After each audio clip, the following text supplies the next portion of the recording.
So again, you have this business plan template, and this one will have Platinum Resort kind of stuff on it. You will obviously make it your own, but the structure is exactly the same.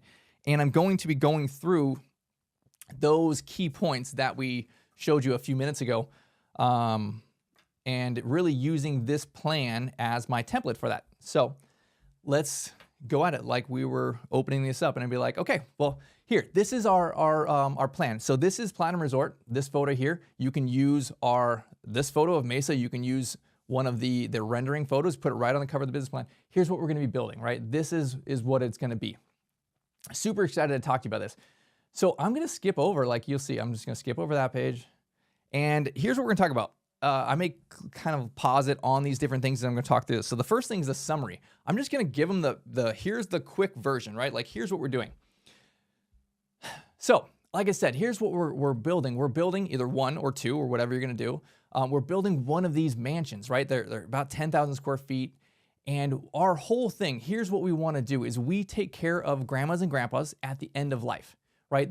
We're not really talking about like 75 years old that has, a golf cart and they can go, young retirement. That's not what we're talking about. It's them, and then they declined, and then they moved into independent living, and then they declined some more.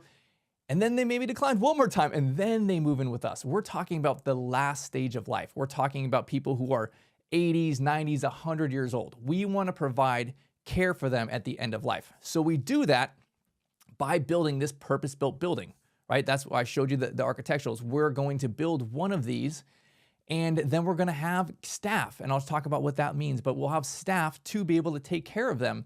And ultimately, my niche, what we are trying to do is provide all the care and amenities that you could get at one of the big facilities, but do that same thing in a purpose-built, gorgeous mansion, right? That's our whole niche. Beautiful, purpose-built, 16-built building with all of the care and amenities that you would want for end of life. So I want to share a little bit about that with you today. So here's what we're looking at. We're looking to buy land in Georgetown, roughly about 1, 2, or 3 acres. And we're either going to build one now. We have the option to come back later and build a second one, depending on the size of land. But roughly, we know we want to be in the Georgetown area, right? And we're looking at about 1 to 3 acres. So I've already talked through the city. I've gone through the planning department, the fire marshal, the zoning. I know exactly what to make offers on. We've looked at a few different properties. I have already built the financials on some of these. I can show you that later if you like. But I've gone through, talked to the city, talked through planning. We know we're good on the zoning types. We know what our permits are going to look like. We've had all those conversations and meeting with the city, and everything is good to go. Like the few of these properties we've looked at, if we have everything ready, we would have been able to execute that deal and build the most amazing mansion. And so really, I want to talk to you about these things today and share with you the opportunity that we have for the next time that we find an amazing piece of property. You'll have already been like, oh yeah, Brett and Laura, they're looking at numbers like this. Here's what the cash flow is going to be. Here's what the ROI is going to be. And so that you can say like, hey, I want to be a part of that deal, or maybe not. But at least right now we can talk through what this looks like so that you can say, or when I come to you and say, hey, here's another opportunity. This piece of land is for sale and it's going to be amazing. It costs this much. Here's what the financials look like. It's not going to be a surprise to you. It'll be something similar to what we're going to talk about today. So I'm going to skip over that. And then really it gets into opportunity, right? And I take this from 2 perspectives, and there's a few different pages here talking about opportunity. And really the whole point is to stack this thing that it looks professional, looks like you've gotten all this research. There's a bunch of national statistics in there. And so I'm going to transition and talk about opportunity. So honestly, I think this is the best opportunity as far as investments, because really 2 things, right? Everyone knows this wave of baby boomer generation is now here. We are at the very, very front stage of it, where there's 10,000 people a day turning 65, and they will for the next 20, 25 years, right? Like, we are on the front side of this opportunity. There's 1 million beds that are short in this country for end of life. And I'll tell you what, based on the market research that we have, there is a disproportionate amount of seniors retiring here, getting older here. And even if they're not aging here, it's younger seniors that are in their 50s, 60s, 70s that are bringing their mom or dad who are in their 80s and 90s over to this area. So we have a really disproportionate amount of seniors here and of people with wealth here. So I want to unpack that with you. but the baby boomers are the biggest opportunity for us to solve a legitimate problem and help people with this. The second thing that I want to mention is the market shift. Before COVID, most places, especially across the country, most people, they were going to the big facilities. And I think that they're big, and some of them are fancy, some of them are outdated, but nonetheless, the feeling, the impression, the energy is the same. You walk in and it like hits you in the face, and it's like, oh, like it's just smelly and it feels like death, and you're like, I want to leave as soon as I get in, right? Like the market has shifted away from that, especially post-COVID. Nobody wants to take their mom or dad or loved one and put them next to 150 other seniors in one building, right? Like COVID showed us that is not a good thing, right? The lockdowns were horrible. They want to be in a more small environment. And they don't want to be too small, right? Like we're not talking about a residential assisted living. I'm not going to talk to you about how to do 6 beds. I'm going to talk to you about kind of this middle ground today, where ultimately you have a purpose-built building. Everyone has their own private rooms. I can literally offer every single thing that the big facility can, right? And that's where I think the market shifted. People want the care, the service, the medical needs that they need for their loved one at the end of life, but they just don't want to be in the big smelly facility anymore. So then I think this perfect middle ground, these mansions are the solution. I think this is the future of what end-of-life care is, because you get the best of both worlds. You can have the beautiful custom-built building, private room, chef, salon, and then you can also have all the services and care and amenities. And I'll talk through that in a few minutes here. But that leaves us with the biggest opportunity, because really, I'm not trying to find a place where there is an abundance of seniors relative to the amount of beds. That's not really my goal, right? Because really what I'm trying to do is find a place where there is an abundance of seniors and money, and they happen to all be already in the other big smelly facilities, because they will decline and they will leave those facilities and they will come to me, right? They may start in one of those independent living styles, and then be there for 1, 2, 3 years, and then they decline, or they have a fall, or they have increased medications, or they need memory care. And then when they decline, that's when the next opportunity is for me. They have another meeting with the home health, the hospice, the doctor, and said, hey, mom or dad, they need more care now, right? Instead of going to the first floor, to the assisted living wing, or to the memory care lockdown area, right? Like now is the opportunity for them to move into this custom mansion. So that's really my play here. And I think that can be done all over the country, because people, there's a lot of them that are in this age that have this problem. People are living longer, but they're not necessarily healthier. And I'm really just stealing all the residents from the big smelly facility, because I can provide the same care, just better. Okay, so that's my opportunity part. And then I transition into the licensure. So here's the next stage on the business plan. We'll just keep following down in order. So I'll talk to you about what it looks like for me. So here's what we're doing. We're in Texas, and we are going to be following all the same rules, regs, codes that all the other big facilities are, right? There's a type A and there's a type B in Texas. And really it's type A is not what we're going to do. That's more lower level of care. Our niche is end of life. It's higher levels of care. And that happens to be this license type B. And really what that means is we are complying with all the same things that the big facility is. And I can provide all the same care.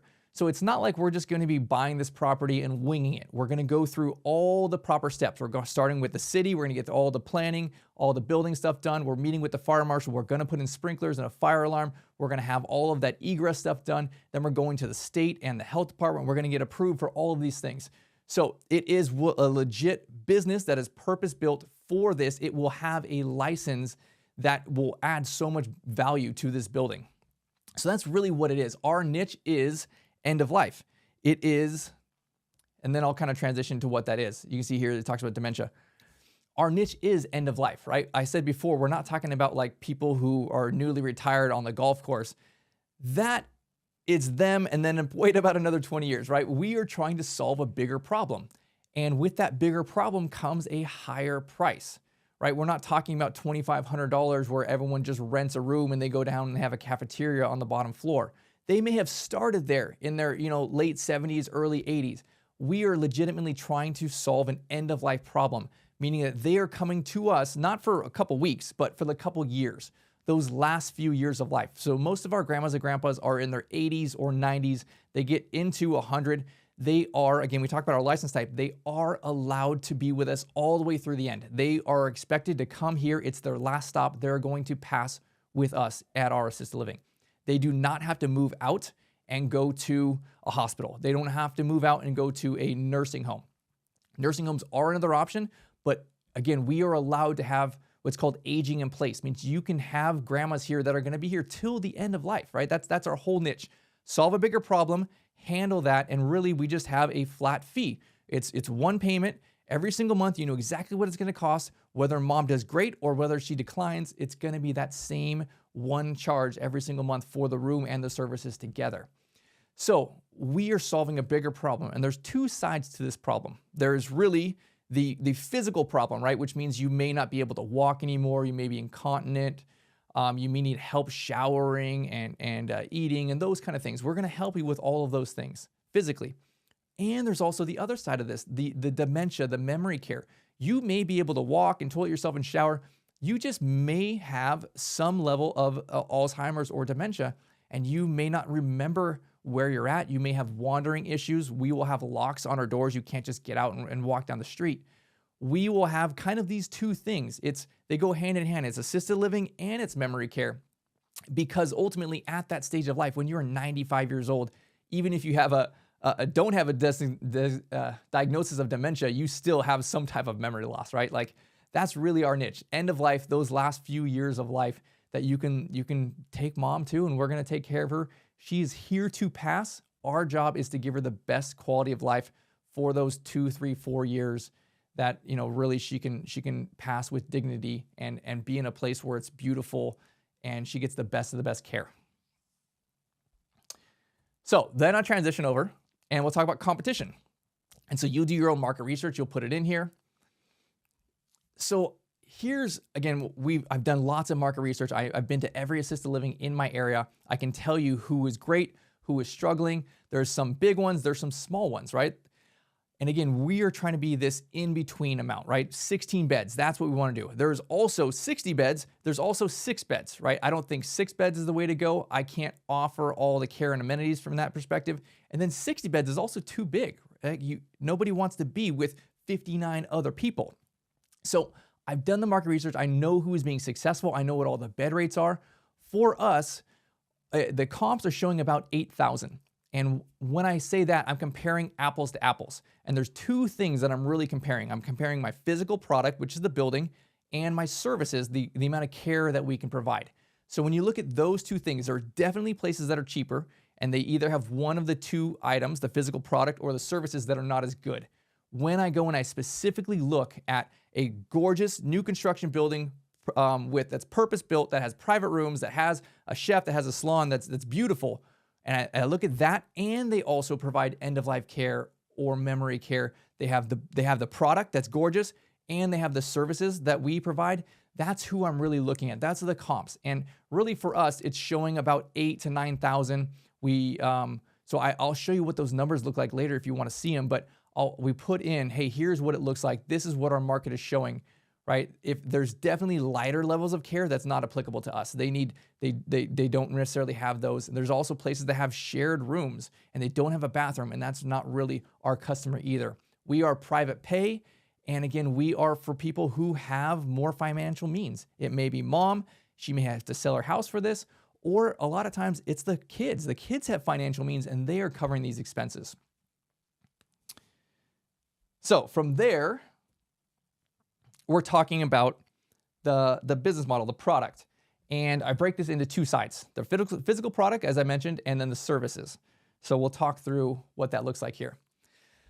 So here's what we're building, right? We talked about how we're gonna have this 10,000 square foot mansion, how it's purpose built. And you can see some of these photos here, right? This is one of our partners' mansions, and you can see what it looks like. It's designed to be homey and it not look like a facility, right? You're gonna have your own salon there. You're gonna have like literally a barber that comes in every week to be able to provide these services. You have your own chef. Like there is a private chef for just the 16 grandmas that knows everything about their food wants, and he makes these amazing food that it's almost like a little fine dining restaurant inside of the assisted living. You can see the photos. It just looks luxurious and homey, and that's really what we're designing here, something that looks like that.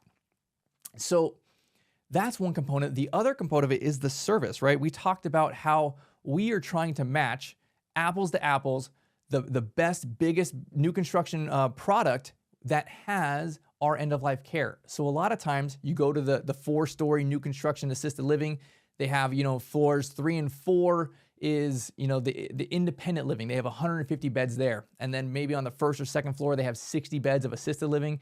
And then kind of squeezed in the corner, they have this little lockdown section with like 16 or 20. That's really kind of our real competition there, like our apples to apples. It's a beautiful new product, but it's also that end-of-life care or that memory care. So when we're comparing, that's what we're trying to compare. I want no reason why the daughter, when she has been in that facility for 2 years already, she's already started independent, been super disappointed there, moved to assisted living, and then mom declined a 3rd time, and they're meeting with the doctor and the home health or the hospice, and they're like, hey, mom needs more care now. She needs a new care plan, right? Like, you should really leave this place. This is not the best fit for you. Why don't you go over to Platinum? They have this purpose-built mansion. It's amazing. I toured it. I have a lot of different residents that I take care of there. They have the best of the best care in this area. So that's what we're trying to do. We're going to have all of these things. So that means there's 24-hour staff. We have a chef on site. We have all of their cleaning stuff. We take care of all their laundry. We can do everything that you need. The core of it is we take care of their ADLs, their activities of daily living. We help them with everything that they used to be able to do that they can't do anymore. So then I'll kind of transition that and talk about staffing, right? We're kind of on the same thing. So here's how we accomplish that. We have our own staff, right? And this is what it looks like. I'll have a house manager or 2, or I'll start with 1 and then it'll be me and then I'll hire a 2nd one. But we have someone myself and a manager who is responsible for this. We are hiring a manager who has experience. They've done this. They built this out, right? Our partners are doing this. We are using their same operating systems for these things. So we have someone who has experience running this for us. And then we have caregivers. Our caregivers will run 2 caregivers 24/7. Every single day, even at night, there's 2 caregivers there that are awake, that are taking care of our grandmas and grandpas. They're focusing on the activities of daily living. And then we have a chef. Our chef will be there 5, 6 days a week. He'll cook scratch-made, gorgeous food for our grandmas and grandpas, and then he'll prep for his days off. And that's really the only 3 positions we have on our salary. Those are non-medical positions. We are technically not a licensed medical facility. We are a licensed care facility, which really means, ADLs. It's non-medical. But we can still compete with the big facility that have the nurses on staff because we have outside services. And that's a term for all the other things, the doctors and the nurses and the home health and the hospice and the dentist and the podiatrist. There's a chaplain that comes in. We have activity people that come in. All of those people will come into our building almost every single day to take care of our grandmas. And our grandmas are either paying through their own insurance or their state services that cover all of these things. So really, it puts me in a position where I can say to the family, to the power of attorney, hey, I can offer everything that you can get at that 4-story building for the same pricing, right? Like, I'm trying to match apples to apples. Here's the most expensive new construction facility in the market. And again, we're $8,000 to $9,000 for that. And I don't have to have that risk. There's no liability on me from a medical standpoint because all of those other people, the nurses, the doctors, they're going to come in, they're going to meet with the residents, they're going to have a adjusted care plan, they're going to meet with our managers, and our managers are going to talk to the families. So really, we're just doing care, right? Not medical care, just end-of-life care, right? And it puts a huge win-win for us because it increases what we can offer our services, which therefore increases our prices, but it doesn't add risk or liability to what our niche is. So that's what our staffing looks like. The next thing I want to talk about is our marketing. And we run this plan, it's called the Strategic 20.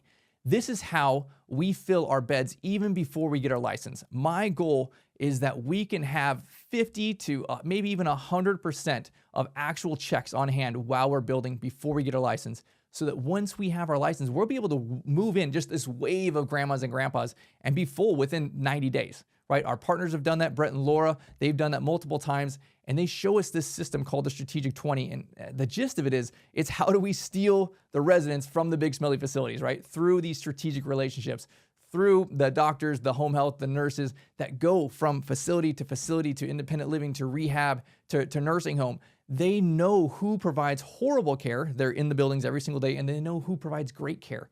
And when they meet with the daughters, every single time there's a care plan adjustment, and they have to say, hey, you know what? Now mom needs this, right? I think you should move over to such and such. They can provide now the care that mom needs. She needs more care. You can get better care. You have, only 16 grandmas over there with 2 caregivers full time versus here you have 60 and you have 3 caregivers to take care of 60. So that's really our play. We teach how to build this wait list during construction, and then how to, really infiltrate the community to be the talk of the town, to be known with the influencers in our space to really build a huge wait list. So here's the last thing I want to talk about is really our team. It's us, right? Here's me. I have this experience. I may not have ran one of these before, but I have this type of business experience. I have this type of real estate experience. Here's how I can make it applicable and say, hey, you know what? I'm great at numbers. I'm great at hiring. I'm great at marketing. I'm going to be able to use Brett and Laura's systems and be able to apply my talents and skills and strengths to that. Or I'm a nurse, or I've had this type of care or this type of experience. I'm going to use Brett and Laura's experience with their architect and engineer to build the building, and I have this great experience running these, right? And then here's our team, right? Our Brett and Laura are on our team as advisors. We have them every single day. They're available. We are going through their whole system. We meet up every single week. And in addition to that, we have their managers, right? Are there and available to train the managers that we're going to hire. So we may have some areas that we are not 100% experienced in, but those are not holes in our resume, right? We have people who are showing us who've done that and really have grown and scaled their business. So that's me finishing up this presentation, right? That would be, okay, I'm gonna transition now and be like, so what did you think? Is this something you're interested in? I know I mentioned our financials, I mentioned our numbers a little bit, but do you want to see what those are like? Is this something that you're interested in hearing more about? And I like to kind of transition and ask permission to move on to the next stage. That way they may be able to say like, no, this is definitely not for me. Probably not the case, but they may say, well, you know what, that sounds amazing. But we should, I have time constraints. Maybe we can schedule another call, or you know what, maybe I can have my wife jump on or my spouse jump on. And I know that they would be really interested in this. I want to have them on the call too. So sometimes I'm just going to roll through 1, 2, 3, 4 through this whole thing in maybe it takes an hour. And sometimes it may be broken up into multiple sections. Dang, we're going long. Hopefully you guys are cool to go a little longer here on today's call, but I wanted to make sure we can get and cover all this stuff.